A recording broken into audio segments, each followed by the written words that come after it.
Hi, it's Fred Firestone, up close and personal with our Punderdome champs, in this case, a Punderdome champ and an official Dome Parodist, Susan Gibilisco. Hey, Susan, Hey, welcome. How are you? I'm good. I'm good. How about you? All good, all good. Good that I'm talking to you. So, Susan, let's start. You've been involved with the Punderdome since, is it 2015?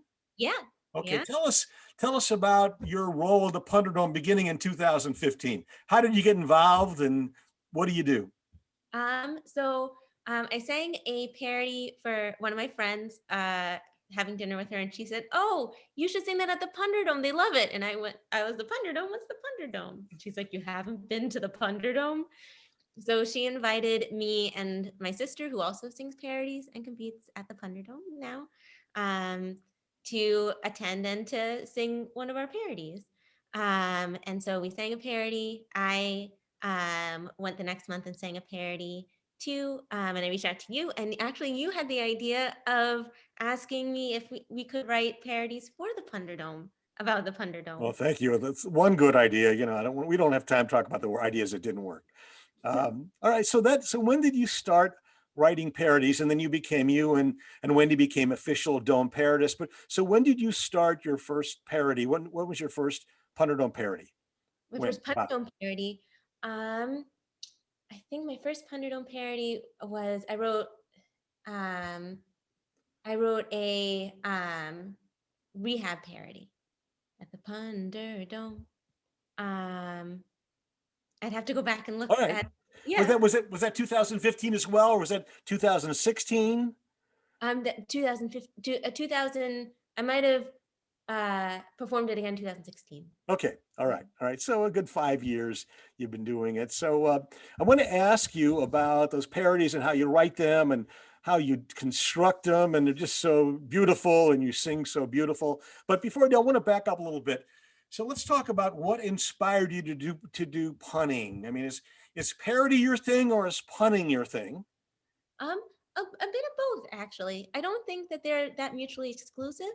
Um, I When I write parodies, I like to fit the language and the sounds of the language that are in the original song, and sometimes that can also use the original lyrics to mean something different. Interesting. So, So that's kind of like a pun of sorts to get the original lyrics to mean something different than they intended. exactly, Um, yeah.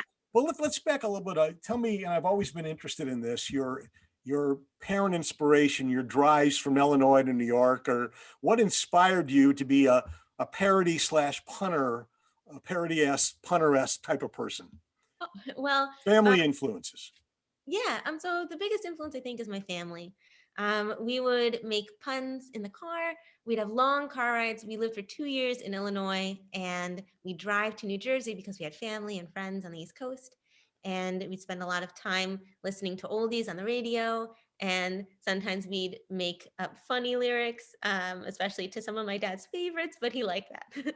And we'd start making puns, and we just try to carry a conversation, making fish puns or making food puns, and see how far everyone could take it, which was just a fun thing for our family to do together. So it sounds like those rides were full of puns as well as parodies, because a Yeah, parody wouldn't necessarily have to be punny, but the parodies that you do are punny. So you investigated both opportunities, puns and parodies in these long car rides. yeah. And I actually, in high school and in college, I had a personal goal of making sure every title of every paper I wrote was a pun. So it was a fun thing that I don't think counted towards my grades, but So I feel accomplished. so this is your pun background is broad. Did your parents appreciate the fact that they inspired you to do some of your papers and name them after a pun up some of your papers at school? Yes, although I was a philosophy major, so some of the philosophy puns didn't quite translate, but they got the surface level of the pun, even if they didn't get the content of the paper. Great. All right. Well, let's talk about the parodies that you've written so wonderfully and your ability to engage the audience. Walk us through what your mental gymnastics when you do a parody for the Punderdome. So I like to write about what's happening at the Punderdome, if it's the break that we're currently on, or if we are writing about, or if I write about the boxes, because when, at least in person, we used to have mystery boxes and you would Yes. not know what was inside. So I'd write about that. We had a Clapometer, which was a really big part of the show. And now we have the poll, which is a nice evolution into the digital platform. But I like to write about what we're experiencing. And I also kind of like to write about how people feel about puns, because I think a lot of people um, feel a sort of love for puns that's a little different than a love for other forms of humor. It's eye rolling, but it's endearing at the same time. So I like to try and work that kind of that little bit of anxious love into Interesting. the songs. So would you say this is a passion for you when you do this, or help me understand? I mean, when you do it, is it you get to do it, or you got to do it, or is it exciting creative rush? Or tell me a little bit about that. It is exciting. It's a little bit of, it's part of the love of a challenge of communicating something in something that people already love. So one of the great things about when we were doing the Punderdome Live was that when I sang songs that were classics, that a lot of people were able to join in on the choruses, Yeah. and they were able to sing along. And thinking of something that sounds like the original, Mhm. that people can catch on to and sing along, and we can all sing together on it. It feels really, really good. Interesting. Uh, yeah. Yeah. Well, let me, this is a good stopping point. I want to share with you one of your many, many, many amazing parodies. And I want you to comment on your thoughts when you see this. Okay. Let's look at this. Okay.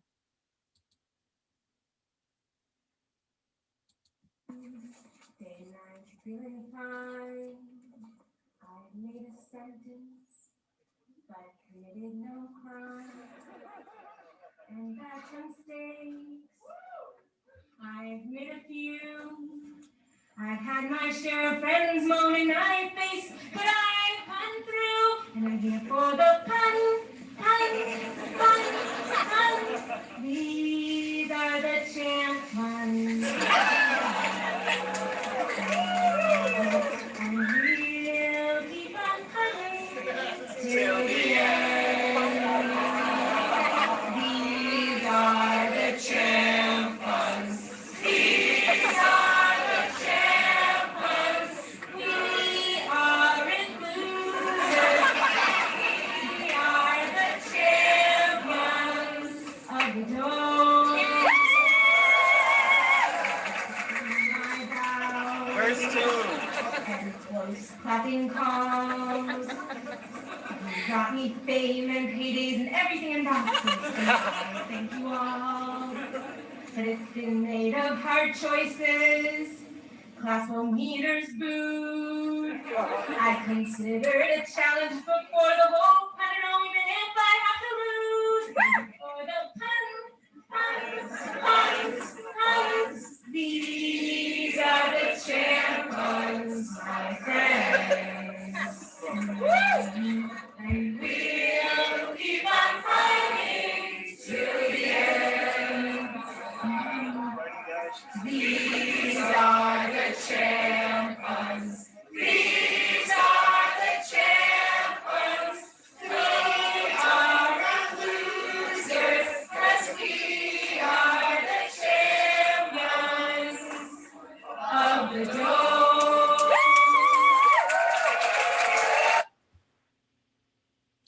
Oh, wow. Okay. It just gives me chills.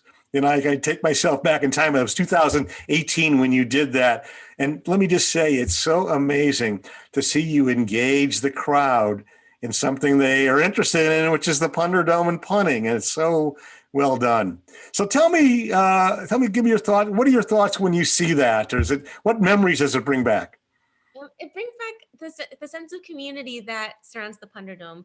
And we've gotten to be able to do that a bit, especially with our backstage prep and everything when we go into the Punderdome, and you've been able to maintain that on the digital platform. But it reminds me what's really special about the event, which is that people come together because they love something. It's not like a typical game show or competition where people are against each other and you have to root for teams. I think when people make puns at the Punderdome, it's almost like you're kind of with them making puns, Hmm.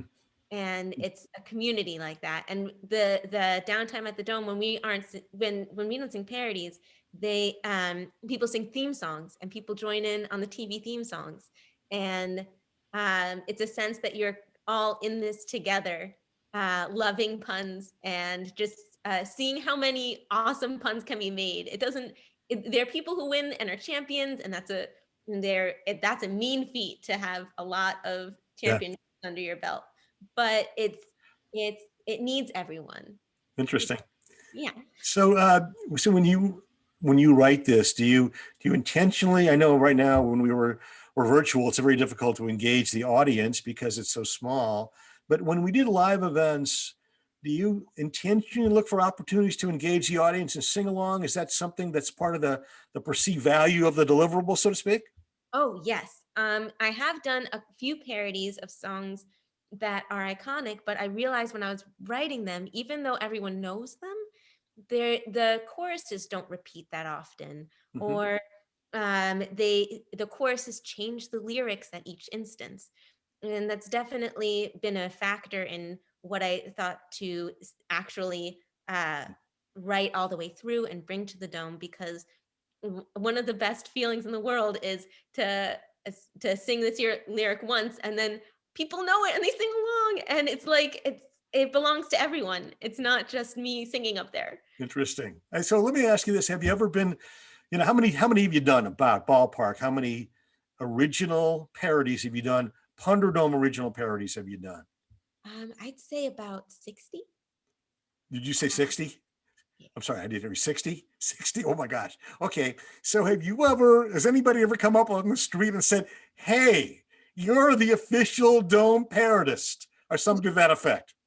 Yes, I actually, my now husband.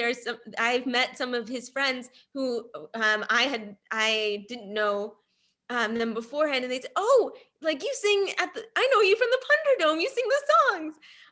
And there have been a couple of times on the subway where people have said, "Oh, you're from the Punderdome," and a couple of times actually I was on the way to the Punderdome and people recognized me, and I felt so wonderful that people actually recognized my face, and it was really, really nice. That's great. Well, you earned it, so to speak. You are wonderful. So let me ask you this: so the role of parodies in your life, has that resonated at all? That if I were to ask you to speak to that, is there a role of parodies in your life other than Punderdome, or tell us Oh, about that? yeah. So we used to write them when I was growing up and stuff, and I was always heavily involved um, in music groups Mhm. in school. So I was always in multiple choirs. I was in symphonic band and marching band. I was in two choir, a jazz choir and a classical choir, and an a cappella in college. And um, although I was not that mischievous of a uh, student, I would like to create alternate lyrics and kind of share them with my friends a little bit, to pass the time. And while we were waiting, there was one time in high school where we sang with Judy Collins, and we sang a Christmas show, and we sang "Whose Child Is This?" and I said, "Not mine," um, which I don't think went over well with Judy Collins, but it was a lot of Yeah. fun. But Uh, do you ever do any parodying other than Punderdome now? oh, yeah. I don't write it for anyone else really. I write a lot about Mr. Meow, who's my cat, Okay. um, and we sing them around the house. And I used to write them. Actually, the first song I ever sang and I ever soloed in for a cappella was a parody of "Diamonds Are a Girl's Best Friend" Okay. that was about contraception. So So actually it's nice that this is Mr. Good. Meow, Good. Hello. Hello. my How are inspiration. you? Yeah, parodies have always been a fun, and also there's of course Alan Sherman, and we enjoy listening to him as well. Yeah. Good. Um, and yeah, parodies have always had a nice warm part of my life. Let me ask you this, the feedback I know get from a lot of the pun farmers, so to speak. It's so difficult to compete without an audience, or to be a comedian, so to speak, without an audience, because that's kind of like got the 12th man on the football field, to feel that sense of engagement and connect with the audience inspires you to go further, to up your energy level, etc. How has it been doing your parodies without an audience? Has it been a lot more challenging, or how do you speak to that a little bit? It has been a little challenging in that obviously I can't engage people in a sing along, Yeah. and you don't get the same feedback, so you don't know if people are responding in the same way that you would in Yeah. an audience. Yeah. And there are some times where I've sang parodies and I've gone back to the chorus again, or skipped over a verse and just did the bridge to get Yeah. back to the chorus Yeah. if the crowd was really engaged in it. Yeah. And now it is a little harder to do Uh-huh. Okay. on that end, but I've also done some parodies where the choruses don't repeat that often, Okay. because I know that people will still enjoy hearing something that is considered a classic that they've loved in their life in other ways, without worrying so much about making them feel left out. Interesting. So I hear that the sing-along component, where you had to repeat choruses, that was crucial to pushing the envelope of sing-along, but not as important when you do it virtually. So you can experiment around with different lyrics and without a lot of choruses. Interesting. Okay, good. I want to wrap up our interview, but I cannot wrap it up without acknowledging the fact that you are a Punderdome champ. Oh, thank you. Yes.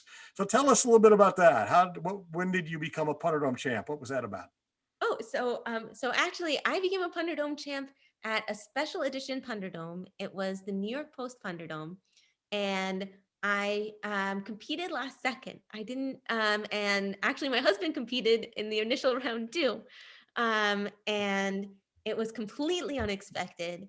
And the crowd was wonderful. I actually ended up singing 2 parodies that night. Good. Um, uh, Can You Feel the Love Tonight? And I'll Make a Good. Man Out of You. So it's a Disney night.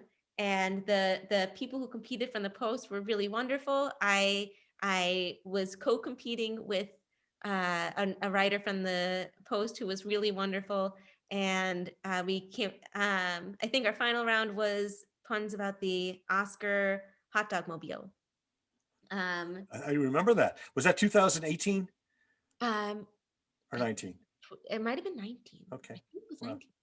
Yeah. it's such a pleasure to have you as a crucial component of the Punderdome deliverable. And I just want to say thank you, and a pleasure talking to you today. I think it's always a pleasure. And I mean, you said you don't know about your other ideas, but so far the Punderdome and the parodies, everything that I know you've had an idea for has been really, really wonderful. And I'm really grateful to be a part of it. Well, Susan, thank you. Stay well and safe. All right. Good talking to you. Good talking to you too. And Susan Gibilisco, our official Dome Parodist and a Punderdome champ. Take care. All right. See you. Bye-bye.